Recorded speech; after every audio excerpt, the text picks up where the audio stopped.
Hey guys, it's Jared with 1776 Rental and Sales. Today I wanted to give you a review on the Maxx-D Slide X trailer. We've owned this trailer since June of last year, and so we put enough time into it to kind of tell you some of the things we like or don't like, and it's just an overall review. Before we start the engine and it gets loud and noisy and it's hard to hear, let me go through the controls. We have two valves. They're just two-way valves. The very first one is your hydraulic jacks. Two-way meaning one way's down, one way's up. The second valve is what actually slides your axles ahead. Again, two-way. One direction moves them forward, the other direction moves them back. As this trailer, as the axles slide ahead and they get to a certain point, you'll see the trailer deck tilt, and then there's an additional supplemental cylinder up here in the front that kind of helps it do its final tilt. What we like about that over your traditional tilt trailers is that we have a load angle of 7 degrees, which is a very low load angle when it comes to tilt trailers of this size.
So as you can see, this has a very low load angle, making it easy to load certain pieces of equipment that you have troubles with normally in a gooseneck style trailer.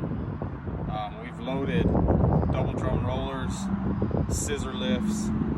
We're going to demonstrate today a zero turn mower along with this M62 Kubota.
The Maxx-D trailers, I believe that they make a very high quality trailer. Their workmanship of welds and the way they put things together is top notch. Some of the standards part of this trailer comes with two 12,000-pound Dexter axles. They're oil bath hubs. I'm not sure if it's standard or option, but this trailer does have the electric over hydraulic brakes, which is an improvement over your standard electric brakes. And they've served us well up to this point. I believe some of the options that are on this trailer, when I bought this trailer, basically it was already manufactured and I bought it the way it was. But if I understood what those options were, one of them is this is what they call blackwood, and it's just basically rubber that's fused to the top of regular lumber or some kind of probably pressure treated lumber. So that's an option. It gives you more of a grippy surface, helping you while you're in slick situations or equipment that has trouble loading. That's one of the options this trailer has on it. This trailer also has a 17,000 pound winch that could be umbilical cord operated or remote operated. It came with both of those. It came with, I believe it's an option to have 2 toolboxes, but there's one here on the side, one up in the neck area. It is an option, as far as I know, to have the hydraulic jacks for unhooking and hooking up to the trailer. Other than that, I believe the rest of it for this actual model is pretty much standard. It came with the hydraulic pack setup, has a Briggs & Stratton motor, little oil tank, all that's condensed into that area there. Okay, so the pros, the things we like about this trailer, we specifically bought this trailer for that low load angle. We haul a lot of equipment that can be hard to load on a normal gooseneck. Your scissor lifts, your double drum rollers, say that little mower. I looked into the actual tailfold type, but I really liked not having that breakover point and having such a low load angle to get everything loaded up. I still believe, again, I think Maxx-D does a great job of building their trailers. I think that they're a very reputable brand, and I've liked their trailers throughout the years. Some of the things that I really like about the trailer, other than, you know, that's low load angle, is I do like those hydraulic jacks. I think that's a great option to add to your trailer because it makes it so easy to hook and unhook, especially at the end of a long day. They give you plenty of tie down points all down the sides of this trailer. This trailer comes in a 32-foot deck. That's the only option. They don't offer it longer or shorter. So if you were to try to stack more pieces or you're wanting to haul a lot more pieces together, that's not going to work for you. But overall, for what we do, it's been just about right for getting in and out of tighter areas. We have actually used these sliding axles to get into a tight area by sliding them ahead and reducing our wheelbase on it. That's worked kind of well. If we move on to the cons, some of the things that I found that don't work so well or I don't like. This blackwood, I'm a little bit disappointed in it. I think it's going to protect the wood and it does give us extra grip on loading, but it does not take very much to peel it up from the wood. A little bit of a spin of a tire or something, it doesn't take a lot, so you got to be real careful with it or else you just start peeling it up. Probably my only other major con of this trailer is that hydraulic pack. If we go up there, this hydraulic power pack has a Briggs & Stratton motor, which I believe I would rather them spend a couple $100 more, and I would be willing to spend that if they had put the Honda motor on there. The Honda is a far superior motor. This Briggs & Stratton has given us several times. We have to make sure we shut the fuel off, not only when we're going down the road, but anytime we shut the engine off, we have to shut the fuel off, because we have had at a time where I had loaded up and I had left the gas on, the truck was sitting there, came back about 30 minutes later, went to start it again, and it was flooded. It had drained a lot of that fuel out of the fuel tank down into the lower crankcase of the motor.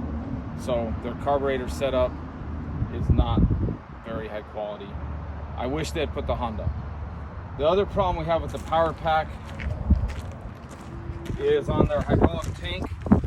They have this breather assembly. When I first bought this trailer, within the first couple of days, it started leaking oil out of the actual little breather side of this assembly. I contacted Maxx-D. They were very responsive, and within a week I had a new one. So we went ahead and replaced this whole assembly. It's been now don't know, well, probably about 7-8 months since we've had this new assembly on, and just today it started leaking out of the breather again.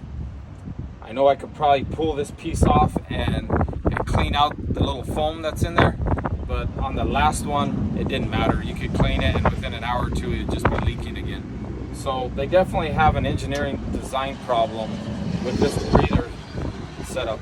As you can see, it's not that I have the oil any too full. It's about halfway in that sight glass, and that's where it has stayed once it kind of originally pushed out some oil. So this whole power pack, it works fine, but it definitely could be better with a Honda motor and some kind of a different breather setup on this hydraulic tank. With that, I believe that's your major con. The other thing you need to realize is, so this trailer's rated for 17,440 in cargo weight. I believe their relief pressures on the hydraulic system sliding those axles are set up for generally about that weight. So if you're we've tried to stack before 2-track skid loaders, and granted we were probably about 19,000 pounds, and the axles would not slide back and tilt the trailer back down. So I'm not saying that's a problem as far as the design and the engineering, but you have to realize just because it slides forward and back, it doesn't mean you could put anything on here and it's going to slide it back and tilt it down. So keep that in mind depending on how heavy the items are that you're trying to stack on this trailer. Anytime we've had, pieces like this, smaller piece and a mid-sized piece, we've never had a problem with it sliding. It's only when you're getting those really condensed, heavy, multiple pieces that we've had a problem with it sliding. With that, guys, I hope you enjoy this review, and we'll see you next time.